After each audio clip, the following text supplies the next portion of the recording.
Hello student. आज का topic है हमारा नेफ्रॉन्स। तो आज हम नेफ्रॉन्स पे डिस्कस करेंगे। तो टॉपिक को स्टार्ट करते हैं। Kidney has 1 millions of nephrons. Each kidney यानी हमारे पास कितनी किडनियाँ होती हैं? किडनी होती हैं, 2 होती हैं। तो ह्यूमंस में कितनी किडनी होती हैं? 2 किडनी होती है। हर किडनी में कितने नेफ्रॉन्स होते हैं? 1 मिलियंस मीन कि 10 लाख। 1 मिलियंस में कितने होते हैं? 10 लाख नेफ्रॉन्स होते हैं हर एक किडनी में। तो 2 किडनी है तो एक किडनी में 10 लाख, एक किडनी में 10 लाख, टोटल कितना हो गया? 20 लाख हो गया नेफ्रॉन्स होते हैं। नेफ्रॉन्स ये नेफ्रॉन्स मतलब एक बार बॉडी में आफ्टर बर्थ जितने हो जाते हैं उसके बाद वो डिक्रीज नहीं होते हैं, ना इंक्रीज होंगे, कम या ज़्यादा नहीं हो। जितना उनको गॉड ने दिया बस उतना ही रहेंगे। नेफ्रॉन्स में घटना बढ़ना कुछ नहीं है। जैसे कि बॉडी की हमारी एक फंक्शनल यूनिट होती है सेल्स, उसी तरह नेफ्रॉन्स में फंक्शनल यूनिट कौन सी होती है? किडनी की फंक्शनल यूनिट कौन सी होती है? नेफ्रॉन्स होती है। विदाउट नेफ्रॉन्स की किडनी कोई काम नहीं कर सकता। किडनी जो भी काम करता है, ब्लड फिल्ट्रेशन का काम करता है, यूरिन फॉर्मेशन होता है किडनी में, तो वो किसकी हेल्प से करता है? With the help of nephrons. With the help of nephrons, nephrons की हेल्प से किडनी काम करता है। जैसे कि हमारे बॉडी की functional and structural unit cell होती है। हमारे ह्यूमंस बॉडी बहुत सारे सेल से मिलकर बनी होती है। वैसे यहाँ पे क्या होता है? Nephrons functional unit of kidney. Kidney की फंक्शनल यूनिट कौन सा है? नेफ्रॉन्स है। नेफ्रॉन्स क्या होता है? जो किडनी में जो काम करता है उसमें हेल्प करता है। तो नेफ्रॉन्स 2 पार्ट में डिवाइड होता है। कौन कौन से पार्ट है? Glomerulus and renal tubules. Nephrons क्या होता है? 2 पार्ट में डिवाइड होता है। ग्लोमेरुलस एंड रीनल ट्यूब्यूल्स होते हैं। नेफ्रॉन्स क्या होता है? रिपीट कर रहे हैं भाई। Each kidney has 1 millions of nephrons, यानी जो 2 किडनियां हमारे पास होती है, बीन शेप्ड होती है, रेडिश ब्राउन कलर की होती है। कल के लेक्चर में पूरा बता चुके हैं। और हर एक किडनी में 1 मिलियंस नेफ्रॉन्स होते हैं। नेफ्रॉन्स है functional unit of kidney. Kidney की फंक्शनल यूनिट होती है, नेफ्रॉन्स होती है। नेफ्रॉन्स 2 पार्ट में डिवाइड होते हैं, ग्लोमेरुलस एंड रेनल ट्यूब्यूल्स। तो ग्लोमेरुलस में हम पढ़ेंगे बोमन्स कैप्सूल। क्या पढ़ेंगे? बोमन्स कैप्सूल पढ़ेंगे। और रेनल ट्यूब्यूल्स में PCT, DCT and loop pipe handle को पढ़ेंगे। पीसीटी का फुल फॉर्म होगा प्रॉक्सिमल कन्वोल्यूटेड ट्यूब्यूल, और डीसीटी का और डिजिटल कन्वोल्यूटेड ट्यूब्यूल्स होता है फुल फॉर्म इसका। और लूप ऑफ हैंडले पढ़ेंगे। तो इसमें भी क्या पढ़ेंगे? ग्लोमेरुलस। पहले हम ग्लोमेरुलस पढ़ेंगे। ग्लोमेरुलस क्या होता है? ग्रुप ऑफ कैपिलरीज होता है। यहाँ पे क्या होता है? Group of capillaries. कैपिलरीज क्या होता है? सेल्स का एक गुच्छा जैसे होते हैं ये। तो ग्रुप ऑफ कैपिलरीज होते हैं फॉर्म बाय एफरेंट आर्टेरियोल्स, जो बने होते हैं किससे? एफरेंट आर्टेरियोल से बने होते हैं। एफरेंट देखो यहाँ पे नेफ्रॉन्स का फिगर है। ये एफरेंट आर्टेरियोल है, ये इफरेंट है। एफरेंट, ई से इफरेंट। तो क्या ये ग्लोमेरुलस क्या होते हैं? ग्रुप ऑफ कैपिलरीज होती है फॉर्म्ड बाय इफरेंट आर्टेरियोल से, जो इफरेंट आर्टेरियोल से बने होते हैं। Blood form glomerulus. ग्लोमेरुलस से ब्लड कहाँ से आता है? एफरेंट आर्टेरियोल से ब्लड कहाँ आता है? ग्लोमेरुलस में आता है। कहाँ आता है? ग्लोमेरुलस में आता है। तो फिगर में हम ये समझेंगे, ये नेफ्रॉन्स का फिगर है। तो ये क्या है? एफरेंट आर्टेरियोल है, ये इफरेंट आर्टेरियोल है। ये जो इसके अंदर ये कॉइल स्ट्रक्चर है, यानी कि कुंडली जैसे, ये क्या है? ग्लोमेरुलस है। और ये कप शेप्ड स्ट्रक्चर जो इसे हम बोमन्स कैप्सूल कहते हैं। क्या कहते हैं? बोमन्स कैप्सूल कहते हैं। तो ग्लोमेरुलस में ब्लड कहाँ से आता है? क्वेश्चन बन सकता है कि ग्लोमेरुलस में ब्लड कहाँ से आता है? एफरेंट आर्टियोल से ब्लड कहाँ आता है बॉडी में? ग्लोमेरुलस में एफरेंट आर्टियोल से ब्लड कहाँ आता है? ग्लोमेरुलस में आता है। वही लाइन यहाँ पे लिखी, blood from a glomerulus is carried away by the efferent arteriole. यहाँ एफरेंट नहीं है, एफरेंट है। एफरेंट आर्टियोल से ब्लड आता है ग्लोमेरुलस में। और एक नोट पॉइंट करके यहाँ पे लिखना है, glomerulus along with the Bowman's capsule. जब जहाँ पे ग्लोमेरुलस और बोमन्स कैप्सूल साथ होते हैं उसे हम क्या कहते हैं, मैलपिघियन बॉडीज या रीनल कार्पसेल्स कहते हैं। क्या कहते हैं, मैलपिघियन बॉडीज या रीनल कैप्सूल कहते हैं। मैलपिघियन बॉडीज क्या होता है, ये ऐसे स्ट्रक्चर होता है, ऐसे स्ट्रक्चर होता है ऐसे, और ये कॉइल स्ट्रक्चर होता है, जैसे कि छन्नी का जैसे काम करता है, ब्लड या फिल्ट्रेशन का काम करता है। कौन करता है, मैलपिघियन ट्यूब्यूल्स होता है, ऐसे इस टाइप का स्ट्रक्चर होता है मैलपिघियन ट्यूब्यूल्स का। तो मैलपिघियन ट्यूब्यूल्स और जब बोमन्स कैप्सूल साथ में होते हैं तो हम उसे क्या कहते हैं, मैलपिघियन बॉडीज या रीनल कैप्सूल में ग्लोमेरुलस और बोमन्स कैप्सूल साथ में अलोंग विद, यानी का मीन्स होता है कि साथ में होते हैं। क्वेश्चन बन सकता है यहाँ पे। तो और उसके बाद हम पढ़ेंगे बोमन्स कैप्सूल। बोमन्स देखो यहाँ से पूरा डायग्राम से ही क्लियर हो चुका है कि बायोलॉजी में क्या है कि आप एक बार थ्योरी भले इतना ना लिखे, लेकिन आप बिना पूछे या इंटर 11 जो भी एग्जाम होता है एकेडमिक में, तो आप बिना पूछे डायग्राम बनाइए और डायग्राम से ही क्वेश्चन आप पुटअप करिए, मतलब उससे आप समझाइए, तो आपको पूरे से पूरे मार्क्स यहाँ से मिलेंगे। तो ये क्या है, जो कफ लाइक स्ट्रक्चर है, ये कफ लाइक कैसी है, कफ लाइक, फिगर इतना अच्छा नहीं बन पाया है, तो कफ लाइक स्ट्रक्चर है, इसे हम क्या कहते हैं, बोमन्स कैप्सूल। देखो पूरा क्लियर है डायग्राम में ही। तो ये कफ लाइक स्ट्रक्चर होता है जो कि इंक्लोज्ड होता है ग्लोमेरुलस से। ये किससे इंक्लोज्ड होता है, ग्लोमेरुलस से। देखो ये ग्लोमेरुलस से इंक्लोज्ड होता है, ये बोमन्स कैप्सूल होता है। बोमन्स कैप्सूल कैसा होता है, कफ लाइक स्ट्रक्चर होता है जो कि इंक्लोज होता है द ग्लोमेरुलस से। ग्लोमेरुलस से इंक्लोज्ड होता है, किससे इंक्लोज्ड होता है, ग्लोमेरुलस से होता है। क्वेश्चन बन सकता है कि बोमन्स कैप्सूल की स्ट्रक्चर कैसी होती है, तो इसका स्ट्रक्चर होता है कफ लाइक स्ट्रक्चर होता है, इंक्लोज होता है ग्लोमेरुलस से। ये कैसे, ये कफ लाइक स्ट्रक्चर है, ये एफरेंट आर्टियोल्स है, ये क्या है, ग्लोमेरुलस है, और ये इफरेंट आर्टियोल्स है। तो जो ये है, ये हमारा नेफ्रॉन्स है, ब्लू कलर का जो बना हुआ है, और ये जो रेड कलर का है ये ब्लड कैपिलरीज हैं। क्या है, ब्लड कैपिलरीज है, यहाँ पे ब्लड सर्कुलेशन होता है रेड से। और ये नेफ्रॉन्स है, जो जितना भी ब्लू कलर का बना हुआ है, फिलहाल एनसीईआरटी बुक में ये येलो कलर का बना हुआ, तो ये कैसा है, ये नेफ्रॉन्स है। और ये क्या है, रेड कलर की ब्लड कैपिलरीज है, यहाँ से ब्लड का वो होता है, सर्कुलेशन होता है। तो ब्लड आता कहाँ है, एफरेंट आर्टियोल से आता है। उसके बाद ये है लूप, हम पढ़ेंगे यहाँ पे क्या है, loop of Henle. Loop of Henle कितने पार्ट में डिवाइड है, 2 पार्ट में डिवाइड है। Descending limb of loop of Henle and ascending loop of Henle. Descending loop of Henle and ascending loop of Henle. ये कैसा होता है, लूप ऑफ हैनले, ये यू शेप्ड होता है। कैसा होता है, यू शेप्ड होता है। ये देखो ये शेप है, यू शेप। और ये कैसा होगा, ये सीधी, देखो सॉरी यू शेप्ड नहीं होता है, हेयर पिन लाइक होता है लूप ऑफ हैनले। पहले इतना आप कर लीजिए।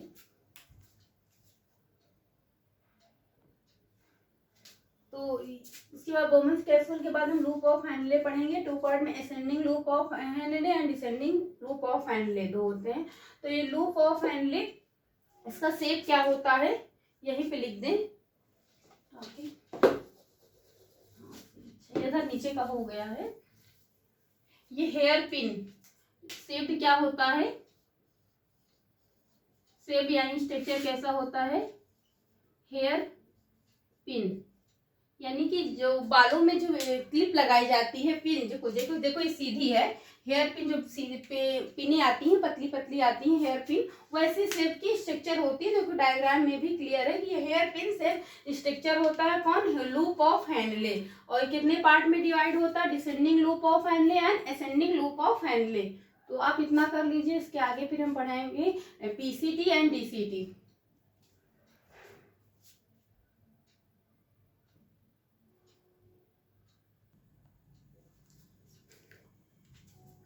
सो स्टूडेंट, आगे हम पढ़ेंगे रीनल ट्यूब्यूल्स। किसके बारे में पढ़ेंगे, रीनल ट्यूब्यूल्स के बारे में पढ़ेंगे। Renal tubules continuous further form of a highly coiled network, जिसे हम क्या कहते हैं, प्रॉक्सिमल कन्वोल्यूटेड ट्यूब्यूल्स यानी पीसीटी। पीसीटी को क्या कहते हैं, शॉर्ट में क्या कहते हैं, पीसीटी, प्रॉक्सिमल कन्वोल्यूटेड ट्यूब्यूल्स बोलते हैं। तो ये देखो, ये क्वाइल्ड देखिए टेनी में ये स्ट्रक्चर जो है इसे हम क्या बोलते हैं, पीसीटी। फिगर में देखो, डायग्राम में बिल्कुल क्लियर है, ये स्ट्रक्चर क्या है, पीसीटी, प्रॉक्सिमल कन्वोल्यूटेड ट्यूब्यूल्स। ये है, ये क्या है, यहाँ की जो ब्लू कलर की है ऐसी स्ट्रक्चर, ये क्या है, प्रॉक्सिमल कन्वोल्यूटेड ट्यूब्यूल्स है। कैसी है, क्वाइल्ड नेटवर्क है, क्वाइल्ड है नेटवर्क, हाईली क्वाइल्ड नेटवर्क है, तो इसे हम क्या कहते हैं, पीसीटी कहते हैं। पीसीटी के नीचे ये स्ट्रक्चर कौन सी, डीसीटी। डीसीटी क्या है, डिजिटल कन्वोल्यूटेड ट्यूब्यूल्स है। इसका फुल फॉर्म क्या है, डिजिटल, देखो यहाँ पे लिखा है डिजिटल कन्वोल्यूटेड ट्यूब्यूल्स। तो इसे हम क्या कहते हैं, देखो ये लूप ऑफ हैनले है। लूप ऑफ हैनले को तो बता ही चुके हैं। लूप ऑफ हैनले कैसा, इसका स्ट्रक्चर क्या होता है, हेयर पिन के जैसा होता है, जो बालों में पिन लगाई जाती है, पतली सी आती है, वैसे इसका वैसा ही स्ट्रक्चर होता है लूप ऑफ हैनले। हैनले यानी एच से क्या है, हेयर, क्लियर है, नाम से ही याद हो सकता है। तो ये दो पार्ट में, ascending limb of loop of Henle and descending loop of Henle. तो ascending and descending loop of Henle and other highly coiled, क्या है, sorry, ascending and descending loop of Henle continues as an other highly coiled structure. तो ये जो ascending और descending limb है, ये जो स्ट्रक्चर है इसकी हाईली, ये ऐसी, तो इसे हम क्या कहते हैं, डिजिटल कन्वोल्यूटेड ट्यूब्यूल्स बोलते हैं। क्या बोलते हैं, इस स्ट्रक्चर को हम क्या बोलते हैं, digital convoluted tubule. Ascending end, जो लूप है हैनले का असेंडिंग एंड डिसेंडिंग लूप है, continuous as an other highly coiled. Highly, देखो ये स्ट्रक्चर इससे ब्लू कलर की है, तो इसे, ये किससे अटैच है, लूप ऑफ हैनले के असेंडिंग एंड डिसेंडिंग से। ये तो इसे हम क्या कहते हैं, डिजिटल कन्वोल्यूटेड ट्यूब्यूल्स बोलते हैं। और नेक्स्ट पॉइंट के जो डिजिटल कन्वोल्यूटेड ट्यूब्यूल्स में यानी डीसीटी में के जो नेफ्रॉन्स होते हैं, DCT of many nephrons open in the collecting duct. तो जो डीसीटी के नेफ्रॉन्स होते हैं वो ओपन कहाँ पे होते हैं, तो वो होते हैं कलेक्टिंग ड्यूक्ट। ये देखो, ये लाइंस जो है ये ट्यूब लाइक स्ट्रक्चर जैसे, इसे, ये कौन सी स्ट्रक्चर है, ये कलेक्टिंग डक्ट है। यहाँ से जो बहुत सारे नेफ्रॉन्स निकलते हैं, ओपन होते हैं, तो वो कहाँ आके ओपन होते हैं, डीसीटी के जो भी नेफ्रॉन होते हैं वो कहाँ आके होते हैं, सीडी में। सीडी यानी कि कलेक्टिंग डक्ट में। कहाँ आके ओपन होते हैं, कलेक्टिंग डक्ट में ओपन होते हैं। तो ये स्ट्रक्चर क्या है, कलेक्टिंग डक्ट की, यानी सीडी यानी कलेक्टिंग डक्ट की स्ट्रक्चर है। और जो डीसीटी के जो नेफ्रॉन्स होते हैं वो ओपन कहाँ पे होते हैं, कलेक्टिंग डक्ट से। तो ये इतना क्लियर हो गया होगा, आई होप। तो रेनल ट्यूब्यूल्स में क्या है, continuous further form of highly coiled network called proximal convoluted tubule, यानी कि इसे पीसीटी कहते हैं। ये स्ट्रक्चर देखो डायग्राम में, इसे क्लियर है। और ये क्या है, बोमन्स कैसोलर का प्लाइक स्ट्रक्चर है। ये फ्रंट आर्टियोल से, अफरेंट आर्टियोल से ब्लड आता है ग्लोमेरुलस में, ये इफरेंट आर्टियोल से, इधर देखो इधर फिल्टर होता। तो और ये पीसीटी का स्ट्रक्चर है, ये डीसीटी का। इतना हो गया है।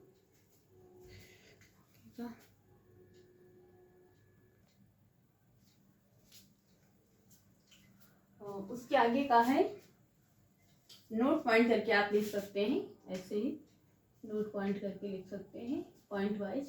तो the Malpighian corpus of PCT and DCT. PCT और डीसीटी को बता दिया गया, इसका फुल फॉर्म क्या है, proximal convoluted tubules and digital convoluted tubule. बार बार नाम लेना, मतलब थोड़ा लंबा पड़ रहा है। ऑफ द नेफ्रॉन्स, यानी पीसीटी और डीसीटी के जो नेफ्रॉन्स है are situated in the cortical region of the kidney.